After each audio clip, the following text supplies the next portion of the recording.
Bismillahirrahmanirrahim. Assalamualaikum warahmatullahi wabarakatuh. Salam sejahtera untuk kita semua. Shalom, Om Swastiastu, Namo Buddhaya, salam kebajikan. Sebelumnya, terima kasih saya ucapkan kepada Profesor Dr. Edwardus Pandelilin, MBA, selaku dosen pembimbing yang telah membimbing saya dengan maksimal. Sehat selalu, Prof. Selanjutnya, pada kesempatan kali ini, saya akan mempresentasikan seminar hasil penelitian yang berjudul Pengaruh Tanggung Jawab Sosial Perusahaan dan Pembayaran Dividen Terhadap Nilai Perusahaan yang dimoderasi oleh Kepemilikan Institusional pada Industri Perbankan ASEAN 5, Indonesia, Malaysia, Filipina, Singapura, dan Thailand. Perkenalkan, nama saya Dwi Puji Ratnawati dengan NIM 21-485801-PEK-27692. Lanjut, di sini terdapat 5 pokok pembahasan, bab 1 pendahuluan, bab 2 tinjauan pustaka, bab 3 metode penelitian, bab 4 hasil dan pembahasan, bab 5 penutup. Masuk pada bab 1 pendahuluan bagian latar belakang. Jadi penelitian ini dilatar belakangi oleh persaingan antar perusahaan yang semakin ketat, sehingga membawa tantangan baru dalam dunia bisnis. Hal tersebut tentunya menuntut para manajer perusahaan untuk terus memaksimalkan kesejahteraan pemegang sahamnya, yaitu dengan cara meningkatkan nilai perusahaan. Nah, nilai perusahaan itu sendiri sering dikaitkan dengan harga saham. Nah, di mana hal tersebut dianggap sebagai persepsi dari investor terhadap perusahaan itu sendiri. Dengan demikian, manajer di sini perlu untuk mempertimbangkan sejumlah faktor yang berpotensi mendongkrak dari nilai perusahaannya. Dalam penelitian ini akan dibahas 2 faktor yang dianggap sebagai pendongkrak dari nilai perusahaan. Yang pertama, ada tanggung jawab sosial perusahaan atau bisa disebut sebagai CSR. Nah, untuk faktor yang kedua yaitu pembayaran dividen. Nah, para penelitian terdahulu, De Villers et al. 2020, Su et al. 2016, Rakutomavo 2012, Samet dan Jerbawi 2017, serta Ben Saleh dan Ben Amer 2022, mereka menyatakan bahwa keterlibatan dalam kegiatan CSR itu mendorong perusahaan untuk membayar dividen lebih banyak kepada investor. Penelitian ini juga memiliki pokok bahasan terkait efek moderasi dari kepemilikan institusional. Nah, menurut Clay 2002, keberadaan kepemilikan institusional memiliki arti penting bagi manajemen pengawasan karena dapat mendorong peningkatan pengawasan yang lebih baik gitu. Nah, dengan pengawasan yang lebih baik ini, biaya agensi ini menjadi berkurang karena dampak kepemilikan institusional yang berfungsi sebagai tenaga administrasi mampu mengurangi dan mencegah tindakan sewenang-wenang dari seorang manajer di perusahaan tersebut. Sehingga peneliti di sini perlu untuk meneliti lebih lanjut terkait efek moderasi dari kepemilikan institusional. Terdapat beberapa peraturan yang mengatur terkait kewajiban perusahaan dalam pengungkapan kepedulian terhadap lingkungannya. Nah, pada rumusan masalah terbukti bahwasanya masih banyak negara yang persentase pengungkapan CSR-nya masih di bawah rata-rata. Rumusan masalah yang kedua yaitu adanya kebijakan yang dilakukan oleh pemerintah perusahaan untuk tidak membayar dividen kepada pemegang saham. Hal tersebut didukung oleh penelitian yang dilakukan oleh Samet dan Jerbawi 2017 yang menyatakan bahwa perusahaan dengan CSR yang lebih tinggi itu cenderung memilih pembelian saham kembali atau stock repurchase daripada melakukan pembayaran dividen. Yang terakhir, peneliti ingin mengetahui secara general terkait penelitian sebelumnya yang dilakukan oleh Seth dan Hertiren 2022 dalam konteks India dan studi perusahaan Eropa oleh De Villers et al. 2020. Peneliti ingin mengetahui apakah hasil penelitian-penelitian terdahulu itu dapat diterapkan pada industri perbankan ASEAN 5. Ini terdapat 4 pertanyaan penelitian, terdapat 4 tujuan juga. Selanjutnya yaitu manfaat penelitian. Di sini terdapat 2 manfaat penelitian, yaitu manfaat empiris dan manfaat praktis. Masuk pada bab 2, tinjauan pustaka, pada bagian landasan teori. Penelitian ini menggunakan 2 landasan teori, yaitu teori sinyal dan teori agensi. Teori sinyal atau signaling teori di sini dijelaskan oleh Godfrey 2010. Beliau menyatakan bahwa manajer akan memberikan sinyal kepada investor melalui annual report-nya atau laporan keuangannya dengan tujuan untuk meyakinkan para investor terkait kemampuan perusahaan dalam memberikan keuntungan di masa mendatang. Nah, jika para investor di sini percaya akan sinyal positif yang diberikan, maka mereka pasti akan berbondong-bondong untuk invest atau melakukan investasi ke perusahaan tersebut. Nah, di sini terdapat dua cara, yaitu melalui pengungkapan CSR dan pembayaran dividen yang tertuang dalam laporan keuangan perusahaan sendiri. Nah, jika aktivitas yang dilakukan oleh perusahaan itu baik bagi lingkungan sekitar, maka harapannya dengan adanya CSR dapat meningkatkan nilai perusahaannya. Nah, selain itu, sinyal positif yang diberikan dari pembayaran dividen dapat menarik para investor untuk melakukan investasi ke perusahaan dan dengan demikian nilai perusahaan juga dapat meningkat gitu. Nah, penelitian yang dilakukan oleh Howe et al. 2016 dan Hartiran et al. 2020 juga memaparkan terkait teori sinyal, yaitu sebagai landasan teori untuk menjelaskan pengungkapan CSR dan pembayaran dividen terhadap nilai perusahaan. Selanjutnya yaitu teori agensi. Masih sama, menurut Godfrey 2010, teori agensi adalah perbedaan kepentingan antara pemegang saham dan manajer. Konflik keagenan antara manajer dan pemegang saham ini dapat diminimalisir dengan adanya pengawasan. Tentunya pengawasan yang dilakukan ini tidak gratis, yaitu membutuhkan biaya. Biaya keagenan di sini dapat diminimalisir dengan strategi perusahaan ada dua, yaitu pengungkapan CSR dan pembayaran dividen. Nah, menurut teori keagenan, CSR dan pembayaran dividen di sini merupakan strategi perusahaan untuk menyelesaikan konflik keagenan, gitu. Nah, CSR dan pembayaran di sini dan pembayaran dividen di sini dianggap memiliki kemampuan untuk mengurangi asimetri informasi guna mengurangi biaya keagenan yang akhirnya dapat meningkatkan nilai perusahaan. Berikut dua penelitian yang dilakukan oleh Seth and Martin 2022 dan De Villers et al. 2020 yang dijadikan acuan pada penelitian ini. Masih di bab 2, tinjauan pustaka, pada bagian perumusan hipotesis. Seperti yang sudah disinggung pada pemaparan sebelumnya terkait faktor yang dipertimbangkan oleh investor ketika dia berinvestasi di perusahaan, yaitu adanya kegiatan CSR. Jadi semakin perusahaan ini mengungkapkan CSR, maka semakin tertarik nih para investor untuk berinvestasi ke perusahaan. Nah, data terkait CSR ini dipandang sebagai keunggulan gitu loh bagi perusahaan. Hal tersebut sejalan dengan temuan yang dilakukan oleh Branco dan Rodriguez 2008.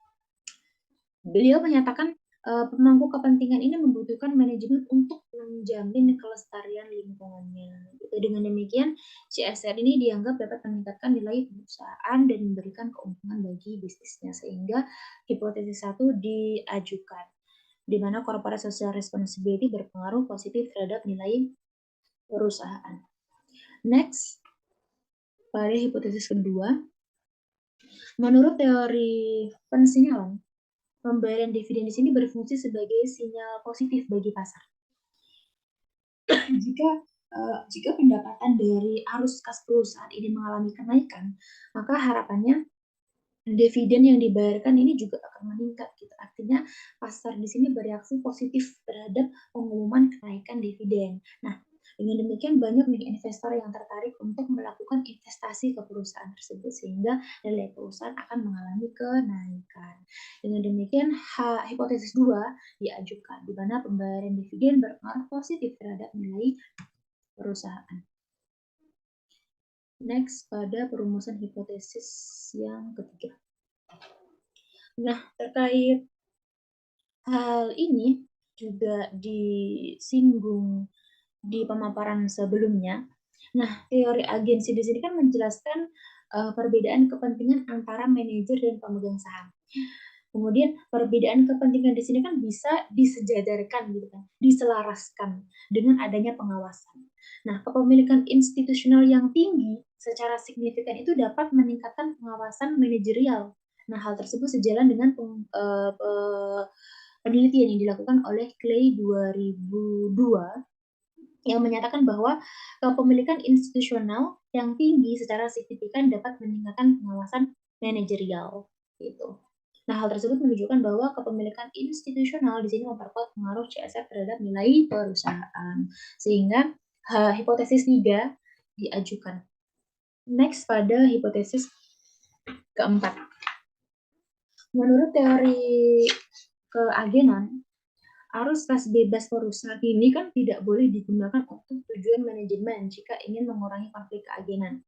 Nah, sebaliknya, perusahaan tapi harus tetap meningkatkan pembayaran dividen gitu. Nah, akan tetapi dengan adanya kepemilikan institusional, peranan dividen di sini tuh dalam hal mengurangi konflik keagenan menjadi berkurang dikarenakan kepemilikan institusional di sini mampu mengurangi konflik keagenan itu sendiri yang menyebabkan penurunan pada pembayaran dividen sehingga berakibat pada kondisi perusahaan yang memburuk. Artinya nilai perusahaan pun turun di mata pasar. Dengan demikian, kepemilikan institusional memperlemah pengaruh pembayaran dividen terhadap nilai perusahaan. Akibatnya, hipotesis 4 diajukan. Berikutnya, kerangka pemikiran dalam penelitian ini. Masuk bab 3. Jenis penelitiannya yaitu kuantitatif. Penelitian ini menggunakan alat analisis regresi linear data panel. Untuk lokasi penelitiannya di industri perbankan ASEAN 5. Nah, penelitian di sini juga mengandalkan data sekunder dari laporan tahunan industri perbankan ASEAN 5 periode tahun 2016 hingga 2021. Teknik pengumpulan datanya, penelitian ini menggunakan teknik purposive sampling dengan kriteria sebagai berikut. Selanjutnya, variabel dan definisi operasional. Pada penelitian ini terdapat 1 variabel dependen, 2 variabel independen, 1 variabel moderasi, dan 3 variabel kontrol.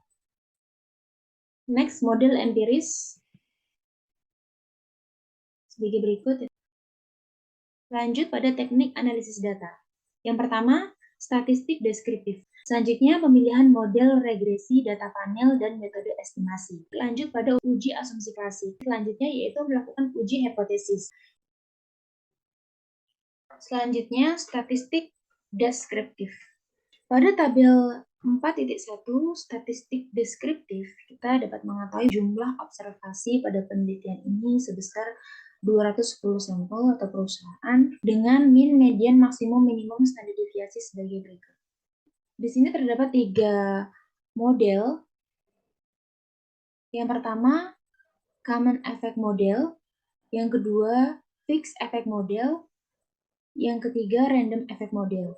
Nah, dari ketiga model tersebut akan kita uji menggunakan uji Chow, uji Hausman, dan uji LM untuk mengetahui model mana yang akan menjadi model terbaik dan kita jadikan model. Dan pada uji ini terbukti model FEM atau fixed effect model terpilih menjadi model terbaik. Selanjutnya uji asumsi klasik. Pada uji asumsi klasik di sini yang pertama yaitu uji multikolinialitas. Pada tabel 4.7 menunjukkan bahwa korelasi antara variabel bebas kurang dari 0,90, maka gejala multikolinialitas tidak terdeteksi. Uji heteroskedastisitas. Nilai observasi R-square memperoleh nilai probabilitas C-square sebesar 0,07 lebih dari nilai signifikansi 0,05, artinya tidak terjadi heteroskedastisitas pada model penelitian.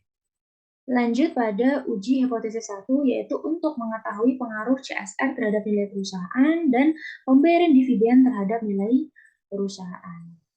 Di sini untuk nilai probabilitas CSR mendapatkan hasil 0,01, berarti CSR berpengaruh terhadap nilai perusahaan. Arahnya dia negatif, sehingga untuk tanggung jawab sosial perusahaan hipotesis satunya tidak terdukung. Pembayaran dividen berpengaruh positif terhadap nilai perusahaan, akan tetapi hasilnya Di sini untuk nilai signifikansi DPR sebesar 0,15, artinya pembayaran dividen tidak berpengaruh terhadap nilai perusahaan. Dengan demikian, pembayaran dividen terhadap nilai perusahaan untuk hipotesis kedua tidak terdukung. Lanjut pada uji hipotesis 2, yaitu untuk melihat variabel interaksi antara CSR dan kepemilikan institusional, pembayaran dividen, dan kepemilikan institusional, menghasilkan angka di atas 0,05, sehingga untuk variabel kepemilikan institusional di sini dapat disimpulkan dia tidak dapat memoderasi pengaruh tanggung jawab sosial perusahaan dan pembayaran dividen terhadap nilai perusahaan. Jadi tidak memperkuat dan tidak memperlemah. Masuk pada pembahasan hipotesis pertama, berangkat dari penelitian yang dilakukan oleh Galeskiewicz 1997 dan Haley 1991, mereka menyatakan bahwa investor melihat CSR sebagai pengeluaran atau beban yang tidak berkaitan dengan operasi perusahaan sehingga menyebabkan penurunan pada laba perusahaan. Hal tersebut diperkuat neoclassical economic theory. Teori ini memandang CSR itu sebagai donasi dari shareholder kepada stakeholder yang bisa berakibat menurunkan laba perusahaan. Jensen dan McLean 1976. Nah, sehingga investor di ASEAN 5 di sini tidak mempertimbangkan faktor-faktor non-finansial. Contohnya yaitu CSR. Kenapa? Karena mereka menganggap CSR ini sebagai beban dan dapat menurunkan laba perusahaan. Sehingga CSR tidak dijadikan sebagai hal utama dalam memilih sebuah saham. Seperti itu. Artinya, investor di sini mengabaikan isu lingkungan sehingga CSR berpengaruh negatif terhadap nilai perusahaan. Pembahasan untuk hipotesis yang kedua, hasil dari penelitian ini sejalan dengan temuan Mabrurah 2015 dan Susanti 2010. Mereka menyatakan bahwa para investor tidak terlalu mempertimbangkan pembayaran dividen. Artinya pembayaran dividen di sini dianggap sebagai sebuah rincian saja dan tidak mempengaruhi kekayaan investor. Nah, hal tersebut juga sejalan dengan penelitian yang dilakukan oleh Paulina dan Silalahi 2017. Mereka menyatakan bahwa nilai perusahaan ditentukan oleh kemampuan perusahaan untuk menghasilkan laba dan memperbesar aset perusahaan dengan keputusan investasi atau kebijakan yang disusunnya. Hasil penelitian di sini menunjukkan bahwa dari 35 sampel yang diamati selama 6 tahun, terdapat beberapa perusahaan yang tidak membagikan dividen selama 6 tahun berturut-turut. Itu artinya besarnya dividen yang didistribusikan oleh perusahaan kepada para pemegang saham itu tidak terkait dengan nilai perusahaan dan diperkuat oleh dividen irrelevant theory yang dikemukakan oleh Modigliani, Miller, MM. Teori ini menyatakan kebijakan dividen tidak berpengaruh terhadap harga saham perusahaan maupun biaya modalnya. Hipotesis ketiga, berdasarkan teori keagenan, CSR di sini dapat meningkatkan nilai perusahaan jika kepemilikan institusionalnya kuat. Dengan begitu, konflik keagenan akan turun, biaya keagenan pun akan ikut turun, dan investor akan percaya kepada perusahaan bahwa biaya kegiatan CSR di sini tepat pada sasaran dan tidak disalahgunakan oleh manajer untuk kepentingan pribadinya. Nah, akan tetapi, menurut metode MRA, jika koefisien variabel institusional di sini signifikan, sedangkan variabel interaksi antara CSR dan institusional di sini tidak signifikan, artinya kepemilikan institusional di sini bukan sebagai moderator atau tidak dapat memoderasi. Artinya, keberadaan kepemilikan institusional tidak dapat memperlemah ataupun memperkuat pengaruh CSR terhadap nilai perusahaan. Hal tersebut sejalan dengan penelitian yang dilakukan oleh Fiona 2017 dan Suryo Nugroho 2016. Mereka menyatakan bahwa kepemilikan institusional pada dasarnya belum menjalankan tugasnya sebagai pengawas yang ketat terhadap penggunaan biaya kegiatan CSR. Sehingga terdapat kemungkinan manajemen perusahaan di sini memanfaatkan biaya CSR untuk kepentingan pribadi. Maka dari itu, kepemilikan institusional tidak dapat memoderasi pengaruh CSR terhadap nilai perusahaan. Pembahasan hipotesis keempat, berdasarkan teori keagenan, adanya kepemilikan institusional di sini kan dapat meningkatkan kontrol dari pihak kepemilikan institusional terhadap kebijakan manajer dalam mengelola perusahaan, sehingga manajer tidak memanfaatkan dana perusahaan untuk kepentingan pribadinya. Nah, akan tetapi, menurut metode MRA, variabel kepemilikan institusional menunjukkan hasil signifikan. Sedangkan untuk variabel interaksi antara DPR dan institusional tidak signifikan. Artinya, variabel kepemilikan institusional tidak mampu untuk memoderasi pengaruh pembayaran dividen terhadap nilai perusahaan. Hal tersebut sejalan dengan penelitian yang dilakukan oleh Budgaga 2017 pada perusahaan yang listing di Bursa Efek Istanbul, Turki, menunjukkan bahwa kepemilikan institusional tidak mampu memoderasi pengaruh pembayaran dividen terhadap nilai perusahaan. Nah, hal ini berarti pembayaran dividen tidak selalu menjadi sinyal yang perlu direspon oleh kepemilikan institusional. Artinya di sini kepemilikan institusional tidak menjalankan perannya sebagai controller terhadap kebijakan dividen yang dilaksanakan manajemen dalam mengelola perusahaan. Artinya, kepemilikan institusional tidak berfokus pada orientase pembayaran dividen seperti yang dijelaskan oleh irrelevant dividend theory, yang berbunyi besarnya dividen yang didistribusikan oleh perusahaan kepada para pemegang saham itu tidak terkait dengan nilai perusahaan. Nah, hal tersebut diperkuat lagi oleh teori Modigliani MM yang sudah disebutkan sebelumnya, bahwa kebijakan dividen tidak memiliki pengaruh terhadap nilai perusahaan dan nilai perusahaan hanya bergantung pada earning power dari aset yang dimiliki perusahaan serta risiko bisnisnya. Dapat disimpulkan bahwa kepemilikan institusional di sini hanya menilai kemampuan perusahaan dari kemampuannya menghasilkan laba dan menghasilkan capital gain pada masa mendatang. Hal ini dikarenakan para investor institusional di sini lebih mengharapkan capital gain dalam jangka panjang dibandingkan dividen saat ini. Dengan demikian, kepemilikan institusional tidak dapat memoderasi pengaruh pembayaran dividen terhadap nilai perusahaan. Masuk pada bab 5, penutup, kesimpulan, dan implikasi. Untuk kesimpulan yang pertama, CSR berpengaruh negatif terhadap Tobin Skew atau nilai perusahaan. Dapat disimpulkan, hipotesis 1 tidak terdukung. Yang kedua, DPR tidak berpengaruh terhadap nilai perusahaan. Dapat disimpulkan bahwa hipotesis 2 tidak terdukung. Yang ketiga, kepemilikan institusional tidak memoderasi pengaruh CSR terhadap nilai perusahaan. Dapat disimpulkan bahwa hipotesis ketiga tidak terdukung. Dan yang terakhir, yang keempat, institusional atau kepemilikan institusional tidak memoderasi pengaruh DPR terhadap nilai perusahaan.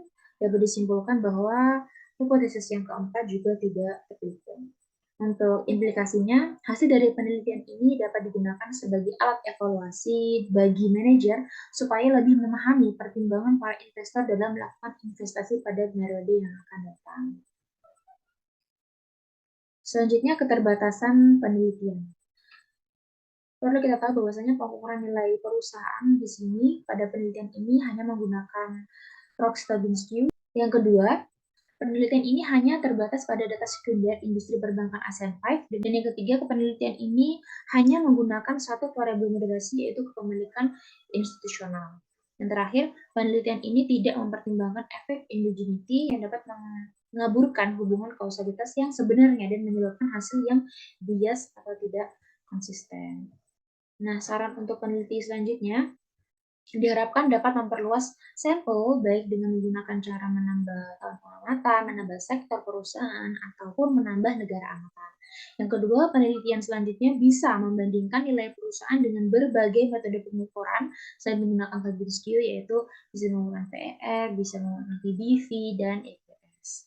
Yang ketiga, penelitian selanjutnya diharapkan untuk menggunakan variabel lain sebagai variabel moderating. Dan yang terakhir, penelitian selanjutnya diharapkan mempertimbangkan efek endogeneity. Sekian pemaparan terkait seminar hasil penelitian dari saya. Apabila ada kurang lebihnya, saya mohon maaf yang sebesar-besarnya. Wassalamualaikum warahmatullahi wabarakatuh.